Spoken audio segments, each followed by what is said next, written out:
आज मैंने सोचा कि क्यों ना मैं अपना एएमएच रिपोर्ट आप लोग के साथ शेयर करूं, जो कि मैंने 1 महीना पहले करवाया था। मेरा एएमएच उस टाइम पे आया था 1.80। 1.80 एज अ 32 ईयर में काफ़ी अच्छा है, मतलब एक्यूरेट एज के हिसाब से मेरा बिल्कुल सही जा रहा है। 32 से 34 साल के एज में आपका जो एएमएच है वो मिनिमम 1.50 तो ज़रूर होना चाहिए, है ना। तो अगर आपका इतना है तो आपको टेंशन लेने की ज़रूरत नहीं है, लेकिन अगर आपका कम है तो आपको थोड़ी सी टेंशन लेने की ज़रूरत है। देखिए, एएमएच कम होने का मतलब सिंपल सा होता है कि आपकी ओवरी में एक कम बचे हुए, दैट्स इट, इतना ही मतलब है एएमएच का। लेकिन अगर आपके अंडे की क्वालिटी अच्छी है, उसका साइज़ अच्छा है, तो आप आसानी से प्रेगनेंसी कंसीव कर सकती है। और आपको मैं आज अपनी ही बात कर रही हूँ। मुझे डॉक्टर ने जब मेरा एएमएच देखा था, मेरे एग की साइज़ हर महीने बनती है 22 से 23 mm, तो बिल्कुल नॉर्मल है यार, बहुत अच्छा है, इतना ही होना चाहिए, ठीक है। तो फिर आपके मन में क्वेश्चन आएगा कि दीदी फिर आपकी प्रेगनेंसी क्यों नहीं हो रही है। तो मेरी प्रेगनेंसी ना होने का रीज़न है कि मुझे फाइब्रॉइड था और एक ट्यूब ब्लॉक है। फाइब्रॉइड था, उस टाइम पे भी मेरी प्रेगनेंसी कंसीव हुई थी, है ना, 2 बार मेरी प्रेगनेंसी कंसीव हुई है। तो ऐसा नहीं है कि मुझे प्रेगनेंसी कंसीव नहीं होती है, लेकिन मेरी दोनों बार में मिसकैरेजेस हो गए। तो डॉक्टर ने जब मुझे आईवीएफ सजेस्ट किया, बहुत लोग मुझे यहाँ पर भी कहते हैं कि दीदी आप आईवीएफ करवा लो, आईवीएफ करवा लो, लेकिन आपको क्या लगता है कि आईवीएफ से क्या रिजल्ट मिल जाएगा, है ना। आईवीएफ देखो, मैं उतना टेक्निकली नहीं जाऊँगी ना, कल ही जाऊँगी। मैं आज एक पेशेंट की तरह बात कर रही हूँ आप लोगों से। आज के टाइम में जितने भी लोग गायनोकोलॉजिस्ट को दिखा रहे हैं, आप लोग सच सच बताइएगा कि गायनोकोलॉजिस्ट आपको कितने साल से आपका ट्रीटमेंट कर रही है। जहाँ तक मेरा अनुभव है, 1 महीने, 2 महीने, 3 महीने मैक्सिमम। उसके बाद में डॉक्टर आपको आईयूआई सजेस्ट कर देती है। आईयूआई फेल जैसे होता है, उसके बाद आपको आईवीएफ सजेस्ट कर देती है। अंडे कम बन रहे हैं तो भी आपको आईवीएफ करवाना है, अंडे नहीं बन रहे हैं तो भी आपको आईवीएफ करवाना है, एएमएच कम है तो भी आपको आईवीएफ करवाना है। तो मेरे कहने का मतलब है कि हर स्थिति में हम आईवीएफ में ही क्यों जाए, और आईवीएफ में कितना है सक्सेस रेट, क्या आईवीएफ से सच में प्रेगनेंसी हो जाएगी। देखो, हर चीज़ से 2-4 लोगों को रिजल्ट आता ही आता है ना। ऐसा नहीं है, जैसे कि हम लोग सीड साइक्लिंग करते हैं, हार्मोन इम्बैलेंस के लिए करते हैं, उससे भी रिजल्ट आता है। सबको नहीं आता, लेकिन कुछ लोगों को तो आता है। तो कोई भी प्रोसेस को करते हैं तो कुछ लोगों को रिजल्ट उससे ज़रूर आता है, लेकिन क्या सबको रिजल्ट आएगा। तो ये बहुत सारे सवाल थे मेरे मन में। और आप लोगों को पता है कि मैं आईवीएफ सेंटर में काम कर चुकी हूँ, तो मैंने आईवीएफ को बहुत करीब से देखा है गाइस। और आईवीएफ का जो रेशियो मैंने अपनी लाइफ में देखा है वो 10 में से 3 का देखा है। अब आपको डिसाइड करना है कि आप उस 3 में हैं या आप उस 7 में हैं। ये आपके ऊपर निर्भर करेगा, आपकी बॉडी पर निर्भर करेगा। और आईवीएफ में आपको अच्छा खासा पैसा लगता है ना। और उसके बाद भी रिजल्ट होने की गारंटी उतनी है जितने कि आप नेचुरली कंसीव करने में आप गारंटी ले रहे हो। तो ये जो मेरा रिपोर्ट है, इसको देखने के बाद में मैंने एक ही चीज़ कहा कि जब मेरे अंडे बन रहे हैं प्रॉपरली, मेरी एंडोमेट्रियोसिस की लाइनिंग में कोई प्रॉब्लम नहीं है, मुझे ना तो कोई यूट्रस इन्फेक्शन होता है, कुछ नहीं है।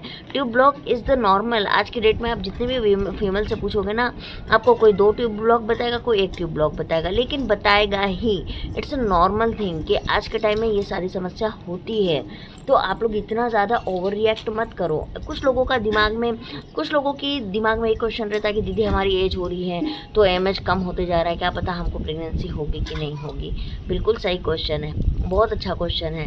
उसके लिए आप अपना फॉलिकल स्टडी करवाइए। फॉलिकल स्टडी में पता चल जाएगा कि आपके अंडे की साइज़ कितनी है, अंडा आपका प्रॉपरली रप्चर हो रहा है या नहीं हो रहा है, ये आपको पता चल जाएगा। और अपने ओवुलेशन को ट्रैक कीजिए।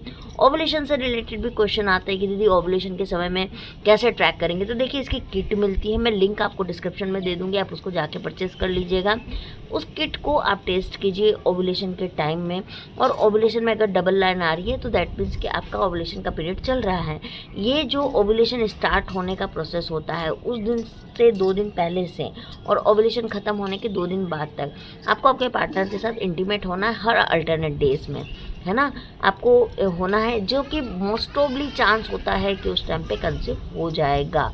और अगर आपको बहुत ज़्यादा डर लग रहा है कि नहीं मेरा तो एमएच बहुत कम हो गया है, मेरे को तो प्रेगनेंसी नहीं होगी, और आप आईवीएफ के चक्कर भी काट चुके हैं, 1 आईवीएफ 2 आईवीएफ फेल भी हो चुका है, और ऐसा होने के बाद डॉक्टर ये कहती है कि अब आपका तो आईवीएफ सक्सेस नहीं हो रहा, आप नेचुरली ट्राई करो। तो ये सब मेरे साथ हुआ है गाइज, क्योंकि जिस डॉक्टर से मैं ट्रीटमेंट करवा रही थी, उनके घर में उनके कोई कज़न भाभी थी, उनका IVF खुद फेल हुआ है और उन्होंने मुझसे ये स्टोरी शेयर की कि यार आंचल नहीं हुआ, देखो लास्ट में तो भगवान देगा तभी होगा। तो जब भगवान की बात आ जाती है तो फिर तो हम लाल धागा बाबा के ऊपर भरोसा जो कर रहे हैं वही सही है ना।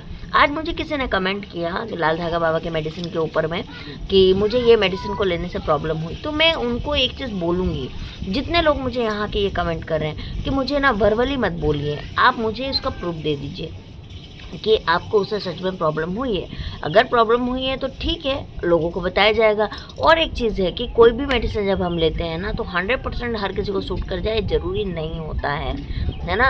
अगर आपको ये चीज़ हो रही है तो आप जाकर धागा बाबा के वहाँ पे कांटेक्ट करके ये बात को उनको बताएं, अन्यथा लेकिन हर किसी को तो ऐसा नहीं हो रहा है।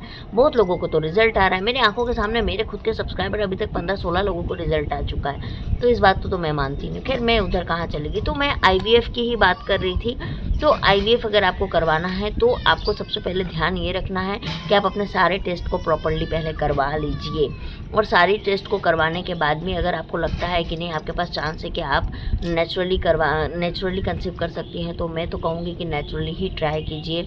IVF से सबको हो जाए ये बिल्कुल भी ज़रूरी नहीं है। और मुझे जो सजेस्ट करते हैं उनको मैं एक चीज़ कहना चाहती हूँ कि गाइज़, मैं खुद मेडिकल फील्ड में रह चुकी हूँ और इन चीज़ों को बहुत करीब से देख चुकी हूँ, है ना। तो मुझे पता है इसकी रियलिटी। बहुत सारी चीज़ें हम यहाँ यूट्यूब पे या सोशल मीडिया प्लेटफॉर्म पर नहीं बोल सकते हैं, नहीं तो अगले चैनल्स आके हमको धमकियाँ भी देते हैं कि आप इतना क्यों बता रही हैं, ये क्यों बोल रही है। ऐसा मेरे साथ हो चुका है पहले भी, तो इसलिए मैं इतना कुछ तो बता नहीं पाऊँगी। लेकिन बस इतना बोलूँगी कि इसके मतलब IVF में जाने से पहले आप थोड़ा सा सोचिए कि आपके लिए IVF सही रहेगा।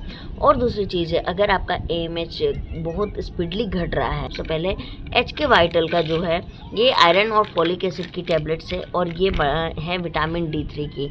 ये 2 टैबलेट्स का लिंक मैं दे रही हूँ, आप इसको लेना स्टार्ट कीजिए। इसको मैं खुद पर्सनली लेती हूँ और इससे ही मेरा AMH जो है वो कांस्टेंट है अभी तक। इसको लेना चालू कीजिए। अगर आपको हाथ पैर में बहुत दर्द रहता है, हड्डी में बहुत दर्द रहता है, तो भी आपको विटामिन D की कमी से ऐसा हो सकता है, तो आप विटामिन D की सप्लीमेंट्स लीजिए, आयरन फॉलिक एसिड के सप्लीमेंट्स लीजिए और नेचुरली ट्राई करने की कोशिश कीजिए, हो जाएगा, है ना। और उसके साथ साथ योगा, डाइट हो गया, फिज़िकल एक्टिविटी को बढ़ाइए, स्ट्रेस फ्री रहिए, ये बहुत ज़्यादा ज़रूरी है। और एक चीज़ मैं कहूँगी यार कि बार बार एक ही चीज़ सोचते रहना, मेरे को प्रेगनेंसी नहीं हो रही है, मेरे को प्रेगनेंसी नहीं हो रही है, ये बहुत ज़्यादा स्ट्रेस देता है, बहुत ज़्यादा। इनफैक्ट मैं अब इन चीज़ों से थोड़ा सा बहुत दूर हटना चाह रही हूँ, क्योंकि मैं ये सब चीज़ सुन के मैं स्ट्रेस में आ रही हूँ, क्योंकि मुझे अपने लिए कोई प्रॉब्लम नहीं है, लेकिन ऐसा सुनते सुनते ना दिमाग पूरी तरह से मेरा नेगेटिव हो जाता है। तो मैं इसीलिए काइंडली एक ही चीज़ आप लोगों को भी बोलूँगी कि इन चीज़ों से दिमाग को थोड़ा सा ब्रॉड कीजिए, अपने माइंड को डाइवर्ट कीजिए, आपको जो अच्छा लगता है वो कीजिए, है ना। साथ में अपनी सप्लीमेंट्स, योगा, डाइट लेते रहिए, हो जाएगा, बिल्कुल हो जाएगा, है ना। तो चलिए मैं मिलती हूँ आप लोगों के साथ, बाय।